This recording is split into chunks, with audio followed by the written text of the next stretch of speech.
Hello dear friends, जैसा कि आप सभी जानते हैं कि अभी अभी एक नया जीएसटी रजिस्ट्रेशन के लिए रूल्स आया है। वो है कि सर आपको 3 डेज के अंदर जीएसटी रजिस्ट्रेशन मिल जाएगा। 3 डेज तो बहुत ही लॉन्ग की बात है। 30 मिनट्स के अंदर जीएसटी रजिस्ट्रेशन मिल जाएगा, लेकिन उसके कुछ लिमिट है, कुछ रिस्ट्रिक्शन है। वो हमने प्रीवियस मैनी लेक्चर के अंदर डिटेल में कवर किया है। आज के लेक्चर में हम बात करने वाले हैं कि सर जो 30 मिनट्स के अंदर आपको जीएसटी का रजिस्ट्रेशन मिलने वाला है, उसके लिए डॉक्यूमेंट की जरूरत क्या पड़ेगी। क्योंकि जीएसटी रजिस्ट्रेशन जीएसटी पोर्टल पर करना आसान है, इजी तरीके से आप कर सकते हैं, लेकिन डॉक्यूमेंट सबसे इंपॉर्टेंट पार्ट होता है। जब तक आपके डॉक्यूमेंट प्रॉपर तरीके से आप वहां पर अपलोड नहीं करोगे, तब तक आपका जीएसटी रजिस्ट्रेशन आपको नहीं मिलेगा। तो आज के लेक्चर में हम जीएसटी रजिस्ट्रेशन के कौन कौन से डॉक्यूमेंट की जरूरत है वो आज हम इसमें देखने वाला है। सबसे पहले समझते हैं सर बेसिक डॉक्यूमेंट क्या होती है। हम क्या करते हैं सर, किसी बिजनेस का जीएसटी रजिस्ट्रेशन करते हैं। तो बिजनेस का जीएसटी रजिस्ट्रेशन करने के लिए या तो वो पर्सन इंडिविजुअल होगा, यानी कि सोल प्रोप्राइटरशिप फर्म होगी, या वो बिजनेस पार्टनरशिप फर्म में किया जा रहा हो, यानी कि 2 या 2 से ज्यादा पार्टनर साथ में मिलकर बिजनेस कर रहे हो, यानी कि पार्टनरशिप फर्म होगी, या फिर कोई कंपनी होगी जो कि कंपनीज एक्ट 2013 के अंदर रजिस्टर्ड होगी, जिसके पास में सीआईएन नंबर होगा, या फिर कोई ट्रस्ट होगा। तो ये 4 पर्सन जिसको एसएससी बोल सकते हैं, ये लोग ही जीएसटी में रजिस्ट्रेशन करवाएंगे।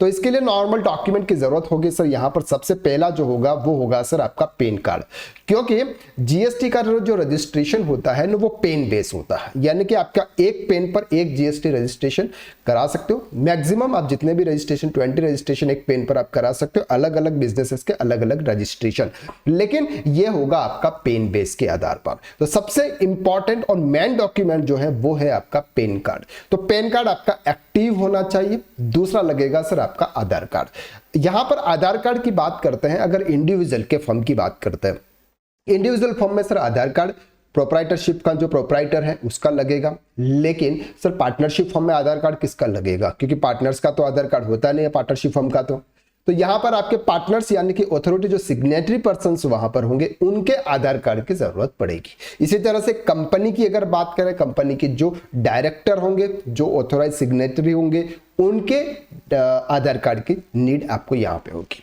फोटोग्राफ सर इंडिविजुअल के केसेस में प्रोप्राइटरशिप की, पार्टनर्स के केसेस में पार्टनर्स की, कंपनी के केसेस में डायरेक्टर की, और ट्रस्ट के केस में ट्रस्टी की, इनके फोटो की जरूरत आपको पड़ेगी। प्रूफ ऑफ बिजनेस एड्रेस, कोई भी बिजनेस करते हैं तो उसका एक एड्रेस होना चाहिए, यानी कि अगर कुछ भी कल अगर कुछ हो जाए तो जीएसटी डिपार्टमेंट कौन से एड्रेस पर आके आपसे कांटेक्ट करे। अगर आप फोन रिसीव नहीं कर रहे, अगर आप उनसे ईमेल का रिप्लाई नहीं कर रहे, तो जीएसटी डिपार्टमेंट कौन से एड्रेस पे आएगा, तो वो प्रॉपर एड्रेस आपको वो देना। अब एड्रेस के अंदर आपको क्या क्या चीजें प्रोवाइड करनी है वो मैं अभी आने वाले लेक्चर में डिटेल में कवर करता हूं। इसके बाद sir digital signature require for companies और एलएलपी फॉर वेरिफिकेशन, बाकी सब के लिए ओटीपी से वेरीफाई हो जाता है। तो ये कुछ नॉर्मल डॉक्यूमेंट है जो आपको जीएसटी रजिस्ट्रेशन के टाइम पर आपको प्रोवाइड करना है। अब बात करते हैं sir proof of business places, यानी कि जो भी आपका बिजनेस है उसका प्रूफ क्या। अगर कोई प्रॉपर्टी ओन है, अगर आप एक सिंगल पर्सन है, आपका कोई नॉर्मल बिजनेस इंडिविजुअल बिजनेस है, प्रोप्राइटरशिप फॉर्म है, और वो बिजनेस की जो प्रॉपर्टी अब जहां पर आप वो कवर कर रहे हैं, जो आपकी शॉप है या कुछ भी है, वो अगर खुद की है, तो वहां पर आपको property tax receipt, electricity bill या म्युनिसिपल खाता जो भी होगा उसकी कॉपी आपको वहां पर लगेगी, अगर प्रॉपर्टी आपके खुद की है। लेकिन अगर वो प्रॉपर्टी अगर आपने रेंटेड ले रखी है या फिर लीज पे दे रखी है, दोनों से कुछ भी हो सकता है। अगर आपने रेंट पर ले रखी है तो रेंट एग्रीमेंट, और लीज पर दे रखी है तो lease deed in business applicant name, वो उस बिजनेस के नाम पर एक रेंट एग्रीमेंट बना होगा, वो आपको वहां पर लगेगा एज एड्रेस प्रूफ में, ध्यान से समझना। और साथ में electricity bill, property tax of the premises owner, यानी कि जो उस प्रॉपर्टी का ओनर होगा जिससे आपने प्रॉपर्टी रेंट पे ले रखी है, उसका इलेक्ट्रिसिटी बिल या प्रॉपर्टी टैक्स की जो रिसिप्ट होगी वो।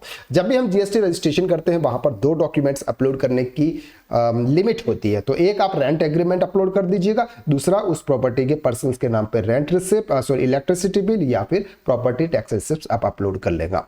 शेयर प्रेमाइसेस सर, अगर कोई प्रॉपर्टी जॉइंट प्रॉपर्टी है, दोनों पर्सन्स के साथ में कोई कंसर्न प्रॉपर्टी है, तो ऐसे केसेस में कंसर्न लेटर लगेगा या फिर एनओसी लगेगी, no objection certificate from the other owner. Clear.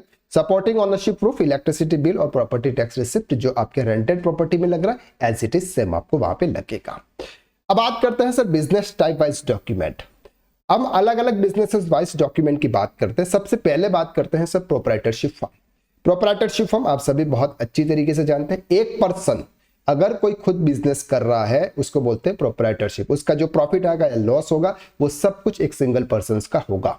तो प्रोप्राइटरशिप फॉर्म में पेन और Aadhaar of proprietor, photo of proprietor और प्रूफ ऑफ बिजनेस एड्रेसेस जो कि अभी हमने बात की थी।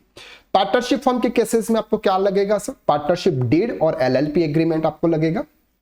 पेन कार्ड और पार्टनरशिप फॉर्म, क्योंकि पेन पार्टनरशिप फॉर्म का एक सेपरेट पेन बनता है क्योंकि पार्टनरशिप डीड के आधार पर, क्योंकि पार्टनरशिप फॉर्म अपने आप में एक सेपरेट लीगल एंटिटी है, वो अपना इनकम टैक्स रिटर्न खुद फाइल करती है, इस वजह से उनका पेन कार्ड होता है।